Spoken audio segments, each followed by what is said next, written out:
What is up, DTube, Steam blockchain? So I was reading the news today and I saw a very exciting kind of story. So I'm very happy with my Galaxy S10 Plus and my Galaxy Note 10 Plus, mainly because the camera is just amazing and it's 4K front facing and on the rear side. It's amazing for video creators.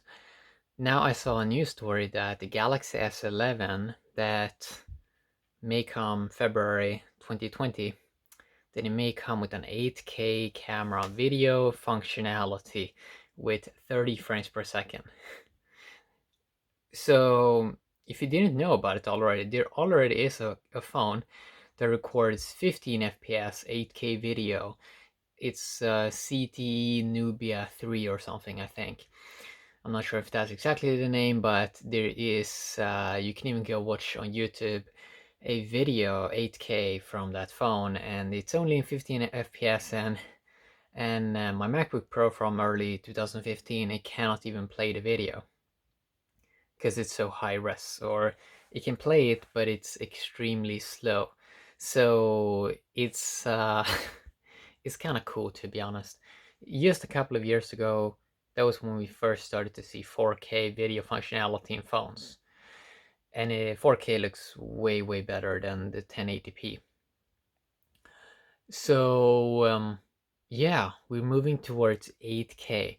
Another thing with the Galaxy S11 that I found pretty interesting was that it may have, so we haven't confirmed it that it's going to have 8K, but it looks, when they were looking at some data, that it actually might come with 8K video. Another very interesting thing was that it may come with the director's mode, a mode where you can use multiple cameras at the same time when you're doing a video, and maybe switch between different sort of cameras. That's a feature that I would love to see in my Galaxy S10 Plus, but sadly it doesn't exist there. For example, I would love to switch between front-facing camera, front-facing to rear camera. I would also love to use different cameras on, because this one has a triple camera on the rear side. It would be kind of cool to use that for video. But yeah, it seems like Samsung really is going to focus way more on video and camera with the Galaxy S11. It seems like it's going to have kind of the same sort of form factor, which I sort of enjoy, because the Galaxy S10 Plus doesn't even feel big. You get used to it super fast, so that's kind of cool there to see. So it's going to be very interesting when more people move towards video, because there's a very interesting tool that you can, an artificial intelligence tool, that's using GPT-2 something.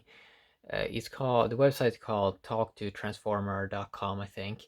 You input some text, maybe 5 or 4 words, and then the AI sort of generates with, I think, using deep learning or neural networks or whatever now they're calling it, and it basically generates text that like makes sense to the first kind of words you're writing. So, and then there is an app on Android called Plotagon, where you can just input text, actors, and a scene, and you can make an animated movie. Just input that text.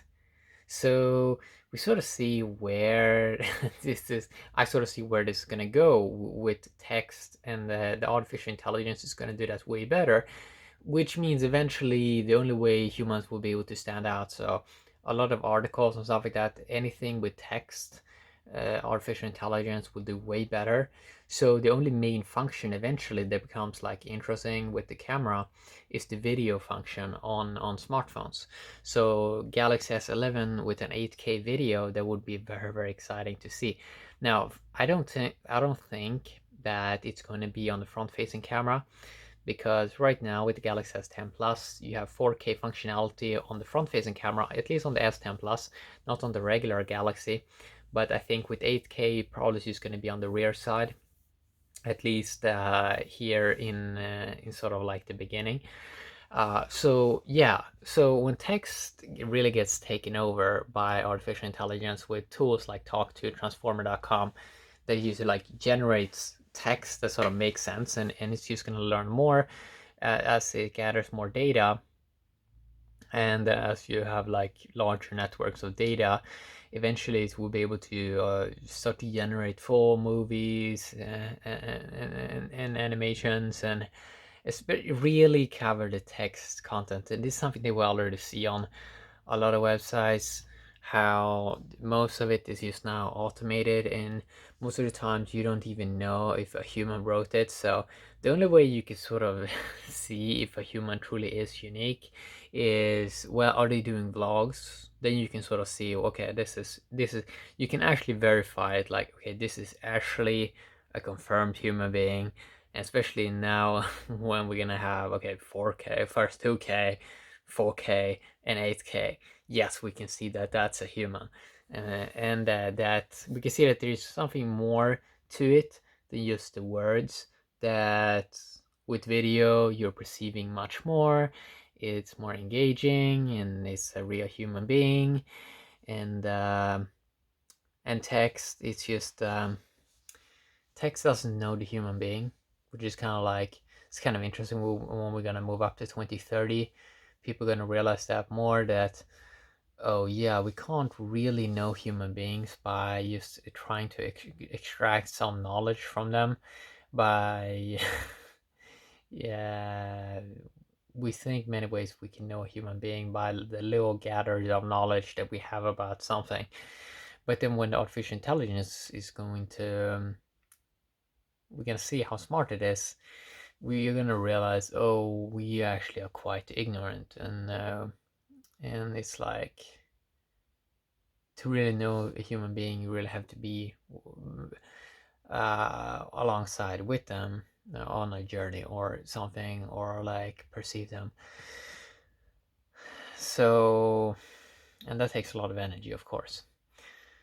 So I'm excited about this move towards video, and I see how it really simplifies so much, because it's like proof of dedication.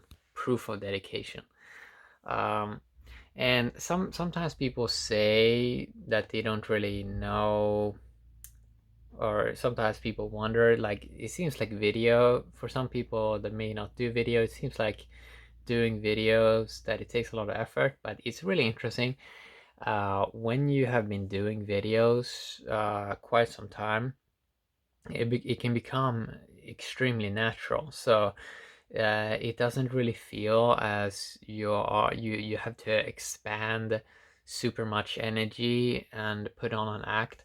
Now, when I started to do video, it was a lot more about, you will really consider this like, oh, you really need to put on an act, you need to be in a specific way, you need to frame something in a specific way. But eventually you realize that no, you don't have to do any of that, to be honest. You can just be yourself. What's kind of cool when a person, when they are, this word is corrupted, be yourself, but when a person is themselves on a video, and they don't expand energy to put on a persona, it they they have in many ways limitless energy. Yeah, I mean, when you are yourself, you really don't have to put on a persona, and that saves, it saves a lot of energy. So people can sort of detect that, for example, if they are around people, and if they're talking to a lot of people, in many ways they can sort of feel that they're sort of gaining energy from that, instead of having this feeling that you're being drained of sort of energy. That, yeah, like, and this is something that people that's training also sort of have realized, that they realize, well, the more they push out energy, the more energy in a way sort of they get to do more stuff, because their sort of body sort of adjusts to it. So that's also a very, very interesting factor in this.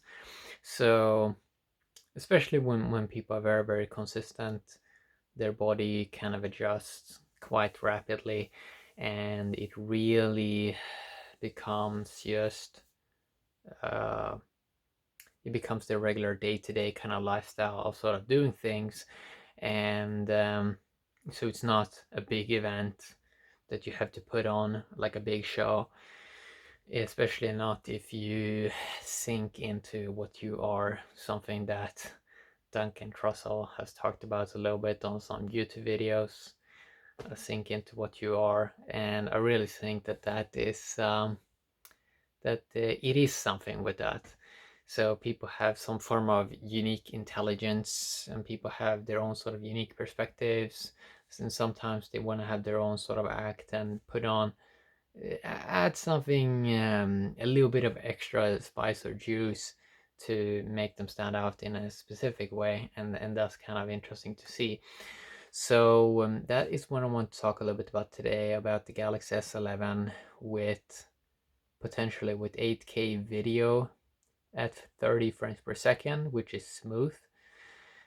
That would be pretty cool to see, and I'm not sure what kind of computer you need to play that smooth 8K, but eventually people are gonna have better devices, and it's gonna be nice when everything is more in HD, and we don't have to do all this low quality pixelated stuff. We can just instantly move to HD video. That is kind of epic. That creates a nicer experience for sort of everyone. So yeah, what I want to talk a little bit about today. Have a great day, DTube and Steam blockchain.